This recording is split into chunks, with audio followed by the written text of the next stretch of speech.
ఆంధ్రాలో 100 డేస్ అయింది పరిపాలన, కూటమి పరిపాలన. ఎలా ఉందన్న కూటమి పరిపాలన? పరిపాలన అయితే చాలా బాగుంది. పవన్ కళ్యాణ్ గారు ఆయన నాయకత్వం చాలా అంతఃకరణ శుద్ధితో చేస్తున్నారు. ప్రక్షాళన చేసుకొస్తున్నారు గ్రామ పంచాయతీలని. అంటే చాలామంది జగన్ గారి పరిపాలనే బాగుంది, పథకాలు అందేవి, ఇప్పుడు ఏం పథకాలు రావట్లేదని అంటున్నారు. జగన్ కూడా పథకాలు ఒకేసారి ఇవ్వాల, ఒక్కొక్కటి ఇంప్లిమెంట్ చేస్తూ ఉంటారు. ఇది కూడా మొన్న గ్యాస్ సిలిండర్లు వదిలారు, పింఛన్ ఒకేసారి పెంచారు, 4,000 చేశారు.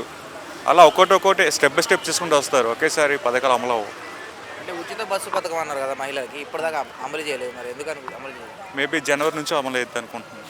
జనవరి నుంచి. అంటే ఎలా ఉంది అంటే వాళ్ళిద్దరిని సూర్యచంద్రులు అని అంటారు, చంద్రబాబు నాయుడు పవన్ కళ్యాణ్ గారు. అంటే ఎలా అనిపిస్తున్నారు పరిపాలన?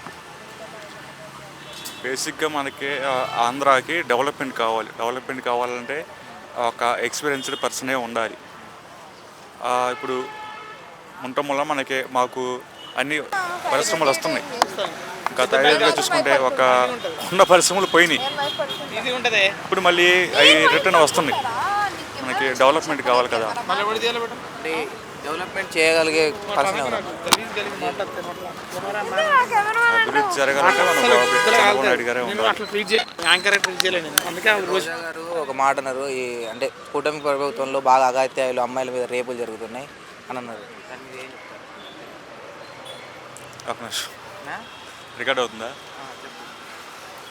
అగత్యాలు అనేవి ఎప్పుడు జరుగుతూనే ఉంటాయి. వాళ్ళ 5 ఏళ్ళలో కూడా బాగా జరిగాయి. ఒక సుగాలి ప్రీతి కావచ్చు, ఆమెకి వాళ్ళ ప్రభుత్వంతో న్యాయం జరగలేదు. ఇప్పుడు దాన్ని ఒక పవన్ కళ్యాణ్ గారు సీరియస్గా తీసుకొని చేస్తున్నారు. అలా పవన్ కళ్యాణ్ పరిపాలన ఎలా ఉంది? పవన్ కళ్యాణ్ గారి గురించి చెప్పాల్సిన అవసరం లేదు, ఎందుకంటే ఆయనకి డబ్బు దోచుకుందామనే అలాంటి ఆలోచన లేని వ్యక్తి. అలాంటి వ్యక్తి పరిపాలన చేస్తే చాలా బాగుంటుంది. అందరికీ బెనిఫిట్స్ అన్నీ ప్రతి ఒక్కరికి అందుతాయి అలాంటి వ్యక్తి చేస్తే. అంటే పవన్ కళ్యాణ్ గారు అధికారంలోకి వచ్చినప్పటి నుంచి ట్రోలింగ్ కానీ నెగిటివిటీ కానీ బాగా పెరిగిపోయింది, ఎందుకు అనుకోవచ్చాను? అంటే మొన్న అంటే ఒక మతం గురించి మాట్లాడినప్పుడు కానీ అట్లా ట్రోల్ చేశారు చాలా.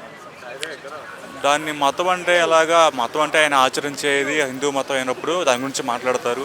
అలాగే ఆయన క్రిస్టియానిటీ గురించి మాట్లాడుతున్నాడు, ఇస్లామిక్ గురించి మాట్లాడుతున్నారు. దీన్ని ప్రత్యేకంగా అంటే ఒక రాజకీయ కోణంలో చూస్తే ట్రోల్ చేస్తూనే ఉంటారు.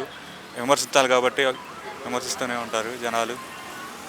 అంటే జనాలు కాకుండానే ప్రకాష్ రాజ్ గారు కూడా చాలా విమర్శించారు, దానికి ఏం చెప్తారు? ప్రకాష్ రాజ్ అనే ఆయన సినిమాలో విలనే, ఆయన నిత్య జీవితంలో కూడా విలనే. ఎందుకంటే ఆయన ఒక భావాజాలం, వేరే భావాజాలం, యాంటీ హిందూగా ఫస్ట్ నుంచి ఆయన పోస్టులే కావచ్చు, ఆయన స్పీచ్లే కావచ్చు, ఆయన మటుకి ప్రేయర్ చేయించుకుంటాడు క్రిస్టియన్ ఫాదర్స్తో. కానీ నేను ఒక రిలీజన్కి సంబంధించింది కాదు అని అంటాడు. అలాంటి వ్యక్తి. చాలామంది ప్రకాష్ రాజ్ కూడా సపోర్ట్ చేస్తున్నారు. పవన్ కళ్యాణ్ ఏది మాట్లాడినా ప్రశ్నిస్తా, ఆయన ఏం తప్పు చేసినా ప్రశ్నిస్తా, ఎందుకంటే ఆయన డిప్యూటీ హోదాలో ఉన్నారు అంటే. ఓకే, తప్పు చేస్తే ఎవరికైనా ప్రశ్నించే హక్కు ఉండిద్ది మన రాజ్యాంగంలో. తప్పు చేస్తే ప్రశ్నించవచ్చు, కానీ ఏది చేసినా ప్రశ్నించడం అనేది అది రాంగ్ అయ్యేది. అంటే పవన్ కళ్యాణ్ గారు ఇంకా ఫ్యూచర్లో మూవీస్ చేయలేరు అనుకుంటున్నాను.